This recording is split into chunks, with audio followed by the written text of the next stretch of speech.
News 18 India लिखा हुआ है जबलपुर। वेलकम बैक व्यूअर्स, आप देख रहे हैं आर पार और मेरे साथ कई सारे मेहमान हैं। सीधा उनका हम रुख कर लेते हैं। ये जो BAPS हिंदू मंदिर यहाँ बना है, ये मंदिर की संरचना और श्रमजीवियों से भी मिलेंगे प्रधानमंत्री नरेंद्र मोदी। और मेरे साथ कौन कौन जुड़ा हुआ है आइए परिचय करा देते हैं। सदगुरु रितेश्वर जी महाराज, Sonal Mann Singh member of parliament, Prem Shukla मेरे साथ है, विवेक श्रीवास्तव है। प्रेम शुक्ला भारतीय जनता पार्टी के प्रवक्ता हैं, मेरे साथ अजीज खान भी है समाजवादी पार्टी के। मैं रुक करता हूं प्रेम शुक्ला आपका, ये कितना बड़ा मंच है भारत के लिए और भारतीय संस्कृति के लिए? प्रधानमंत्री श्री आगे बढ़ रहे हैं। निश्चित तौर पर बहुत बड़ा मंच है ये। आदरणीय प्रधानमंत्री नरेंद्र मोदी जी के नेतृत्व में आज दो सभ्यताओं का संगम हो रहा है, दो संस्कृतियों का संगम हो रहा है, दो राष्ट्रों का संगम हो रहा है। जो असंभव था वो संभव हो रहा है।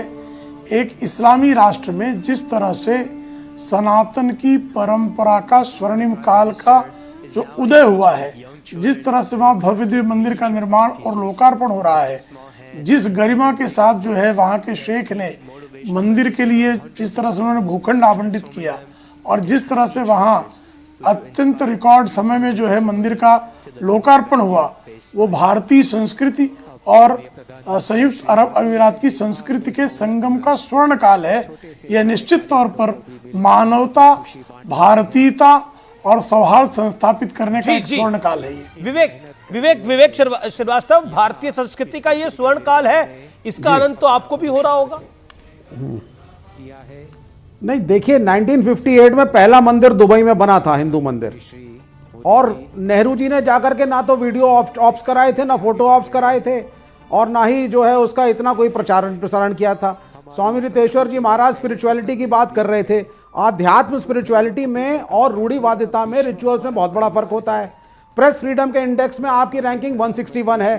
कैरावैन की स्टोरी को धमकी दे रही है ministry of information and broadcasting, और जो आपका प्रेस ट्रस्ट है वो उसके खिलाफ बोल रहे हैं। तो ये तो देश का हाल है। ये अभी धर्मांधता चल रही है, इसको चलने दीजिए।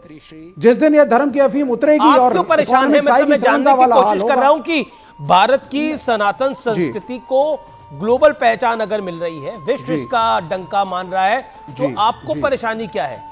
जी, मुझे परेशानी ये है कि ये एक सेकुलर कंट्री है, इसके अंदर आप ये तो अपनी कंट्री में ही नहीं हो रहा है, ये तो बाहर हो रहा है। कम्युनिटीज को ये तो बाहर के देश में हो रहा है जहां पर लोकतंत्र नहीं है।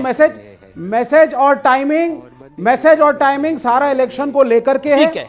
यहाँ पे स्वामी चिदानंद जी अभी बोल रहे थे, मैं सिर्फ 5 सेकंड लूंगा अमीश भाई जी। ये आप मान के चलिए, उन्होंने बोला मथुरा काशी, उसके बाद फुल स्टॉप। विश्व हिंदू परिषद से तो पहले परमिशन ले लें, बजरंग दल से तो परमिशन ले लें, RSS से तो परमिशन ले लें, तब वारिस पठान को बोले ना जवाब तैयार हैं। ठीक है, मैं कोशिश प्रयास करता हूं कि आपको जी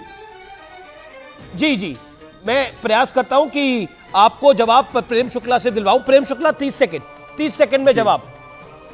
जी देखिए, जो लोग जो हैं लगातार विचारांधता के अफीम को चाटे पड़े हैं, उनको भारतीय सनातन संस्कृति के स्वर्ण काल पे कितनी पीड़ा हो रही है आप देख रहे हैं। विवेक श्रीवास्तव की छाती फटी जा रही है, वह मंदिर का निर्माण क्यों हो गया, नहीं आप अबू धाबी की धरती पर कैसे हो गया। मैं विवेक श्रीवास्तव की पीड़ा को समझता हूं। आप लोगों ने भी कमाल करा, आपने भारत में राम मंदिर बना दिया और अब अबू धाबी में हिंदू मंदिर बनवा दिया। अब इसके बाद कल्की धाम बन जाएगा संभल के अंदर, उसका पत्थर रखा जाएगा। अब विवेक श्रीवास्तव की परेशानी स्वाभाविक है जी। हाँ, तो इसी तरह ये परेशानी इनकी बढ़ती जाएगी। हर नए मंदिर के निर्माण के साथ भारतीय संस्कृति की स्वर्ण पताका के फहराने के साथ साथ लगातार इनका कलेजा फटता चला जाएगा। लगातार जो है इनका जो दर्प है, जो वामपंथ के नाम पर इस्लामी चरमपंथ को पालने का जो इनकी पीड़ा है, मैं अजीज खान से इसका जवाब ले लूंगा। मैं अजीज खान से जवाब लूंगा, लेकिन कुछ देर पहले प्रधानमंत्री मोदी ने भी कुछ नक्काशी करी है। प्रधानमंत्री मोदी ने भी नक्काशी करी है वहां पर, जो तस्वीर मैं एक बार दोबारा चाहता हूं हमारा PCR प्ले करे। बहुत खूबसूरत तस्वीर है, उसको व्यूअर्स देखिए एक बारी। प्रधानमंत्री मोदी ने खुद नक्काशी करी है। अमन वहां मौजूद है। अमन, क्या तस्वीर थी वो, जरा समझाइए हमारे व्यूअर्स को। बिल्कुल अमीश, देखिए बिल्कुल ठीक पीछे यहाँ जब श्रमिकों से मिले प्रधानमंत्री नरेंद्र मोदी, और उसके बाद आगे जो आप वो मंच देख रहे हैं आगे की तरफ, बिल्कुल हमारे ठीक पीछे प्रधानमंत्री गए। वो दरअसल एक सांकेतिक रूप से वो भी अपना योगदान देना चाह रहे थे। ये हमें बताया गया कि सांकेतिक रूप से वो भी एक योगदान देकर उन्होंने उसमें कारीगरी करते हुए छोटे से पत्थर में एक तरीके से उसमें थोड़ी चोट करी और वो सांकेतिक रूप से संभवतः देने की कोशिश की गई। उसके बाद वो आगे गए जहां पर वो स्वयं सेविकाओं से मिले, और ये उस तरफ जो श्रमिकों से मिले प्रधानमंत्री नरेंद्र मोदी, ये गंगा जी का जल, और उसके बाद पूरी परिक्रमा करते हुए प्रधानमंत्री नरेंद्र मोदी अब उस मुख्य जो मंडप है, जो मुख्य जो प्रांगण है, वहां पर प्रधानमंत्री नरेंद्र मोदी जो है वो अब पहुंच चुके हैं। हम कोशिश करेंगे अब उन श्रमिकों तक जाने की जो श्रमिक हैं जिनको प्रधानमंत्री ने जिनका अभिवादन स्वीकार किया। हम अब उस तरफ जा रहे हैं क्योंकि गंगा जी और जहां जिस रास्ते से प्रधानमंत्री गए, क्योंकि आप पहुंचिए, हम आप तक वापस आते हैं आपके पास। मैं सीधा रुख करता हूं, मेरे साथ अजीज खान है। अजीज खान, तो भारतीय संस्कृति का डंका बज रहा है, और डंका बज रहा है भारत का, डंका बज रहा है भारतवर्ष का, लेकिन आपको शंका क्यों है? ये धरती रामकृष्ण की धरती है। ये दर्शन का क्रम संपन्न करने के बाद अब माननीय प्रधानमंत्री, वाह भाई अमीश भाई, बहुत शानदार। अभी प्रेम शुक्ला जी ने कहा कि दो सभ्यताओं का मिलन है, दो संस्कृतियों का मिलन है। निश्चित तौर पे है, बिल्कुल मैं इस बात को एडमिट कर रहा हूं। और एक बात अमीश भाई समझिए कि मैं मुबारकबाद देना चाहूंगा वहां के हिज हाइनेस शेख मोहम्मद बिन जायद को, कि जिन्होंने कौमी इत्तेहाद और आपसी भाईचारे को इस कदर बढ़ावा दिया कि उन्होंने इस बात को सच साबित कर दिया कि आओ एक पेड़ ऐसा लगाया जाए सबके आंगन में जिस पेड़ का साया जाए। वाह वाह। हर हिंदू, हर मुसलमान, जिसमें दोनों हो शरीक, एक रथ ऐसा मेरे दोस्त चलाया जाए। मेरे ख्याल से इस बात को हम सबको समझना चाहिए, हमारे देश के प्रधानमंत्री महोदय को भी समझना चाहिए, उनको बड़ा दिल दिखाना चाहिए। क्या समझना आज चाहिए? जिस तरह इस मुल्क में एक सेकंड माहौल है, हमारे देश को क्या समझना चाहिए इससे? सुनिए, उनके देश में पहला हिंदू मंदिर बन रहा है। एक सेकंड अजीज भाई, थोड़ा रुक जाइए, थोड़ा ब्रेक लगाइए। हम आप कह रहे हैं हमें उनसे सीखना चाहिए, उनके मुल्क में पहला हिंदू मंदिर बन रहा है। हमारे यहां पर ऑफिशियल आंकड़ा है 3 लाख से ज्यादा मस्जिद है, 35,000 से ज्यादा चर्च है, और हमारे यहां पर रेलवे और आर्मी के बाद अगर सबसे ज्यादा जमीन है तो वक्फ बोर्ड की जमीन है। हमें सीखना चाहिए उनसे? हमें क्या सीखना चाहिए, या उन्हें सीखना चाहिए हमसे? अरे अमीश भाई, अरे हम वासुदेव कुटुंबकम में बिलीव करते हैं। अगर 72 के 72 फिरके इस्लाम के कहीं पाए जाते हैं तो भारतवर्ष में पाए जाते हैं। दूसरा कोई दुनिया में मुल्क हो तो बता दो अजीज भाई, बताओ आप ये बात। हमें सीखना चाहिए। अरे सर हमारे यहाँ पे राजा राम का, प्रभु राम का, मर्यादा पुरुषोत्तम राम का मंदिर 550 साल बाद बनता है, वो भी कोर्ट से परमिशन मिलने के बाद। हमें सीखना चाहिए। ये बात आप सोच भी कैसे सकते हैं? ये बात आप महसूस भी कैसे कर सकते हैं? ये बात आप बोल भी कैसे सकते हैं? इस बात पे आपत्ति है। ये जो फर्जी सेकुलरिज्म है उसने इस देश को 70 साल से ज्यादा बर्बाद किया है। और अगर मैं 70 साल की बात ही नहीं करता जी, 100 साल पीछे जाइए, 200 साल पीछे जाइए, 300 साल पीछे जाइए, 500 साल पीछे जाइए। कब किसी ने किसी को तोड़ा? सर सुन ले, जिसने तोड़ा वो सब जानते हैं। इसलिए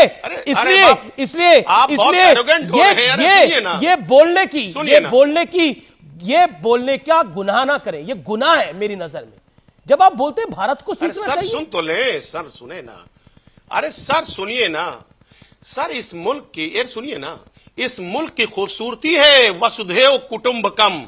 हम डंका बजाते हैं, हम सर्वधर्म संभाव की बात करते हैं, और सर्वधर्म संभाव में यह आता है कि हमारे देश का जो रहबर है वो सभी धर्म को अपने साथ बांध कर लेकर चले। सर्वधर्म संभाव ये कहता है, और हमेशा समाजवादी पार्टी और हमारी सोच रही है, सुनिए अमीश भाई, कि मस्जिद की अजा हो या शिवालय का सदर हो, अपनी तो ये हसरत है किसी Sonal Mann Singh member of parliament wants to make a point. Sonal ji कुछ एक सेकंड अजीज भाई, थोड़ा इत्मीनान। आपने बहुत बड़ी बात बोली, जो मुझे नहीं लगता 140 करोड़ हिंदुस्तानियों में से भी 200-300 लोगों को छोड़ दो, लुटियंस दिल्ली और लुटियंस बॉम्बे के, और कोई नहीं मानता होगा। सोनल मान सिंह जी। समाजवादी पार्टी की बात ना करे तो ही अच्छा होगा। हम कैसे भूल जाते हैं कि समाजवादी पार्टी के मुखिया मुलायम सिंह यादव जी ने तो गोलियां चलवाई, हजारों, 100 कितने करोड़ कितनों को मार दिया, लाठियां पड़ी, शवों को रेत के उसमें बोरी में बांध के सरयू नदी में डुबा दिया गया। क्या बात कर रहे हैं आप लोग? कहां की बात कर रहे हैं? अभी की तो बात भूल गए तो और पुरानी बात तो आप क्यों याद करेंगे?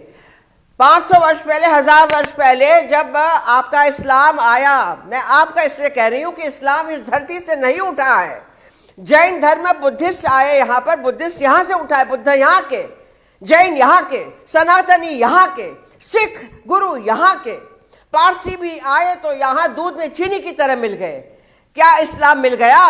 इस्लाम ने आके मलिक काफूर से लेके क्या काम किया? तोड़ने का काम किया, कत्ल करने का काम किया, रेप और बलात्कार का काम किया, महिलाओं को ले जाके बेचने का काम किया। 8 दिन तक ये चल रहा है। आप कहेगा कौन सी बात कर रहे हैं? माफ कीजिएगा मुझे, मैं ऐसे गुस्से नहीं होती हूं, लेकिन जब ये मैं बातें सुनती हूं तो मुझे सुना नहीं जाता मेरे से। बिल्कुल बेकार की, बेतुकी, बेमानी बातें हमें नहीं करनी चाहिए। इतिहास गवाह है, इतिहास गवाह है।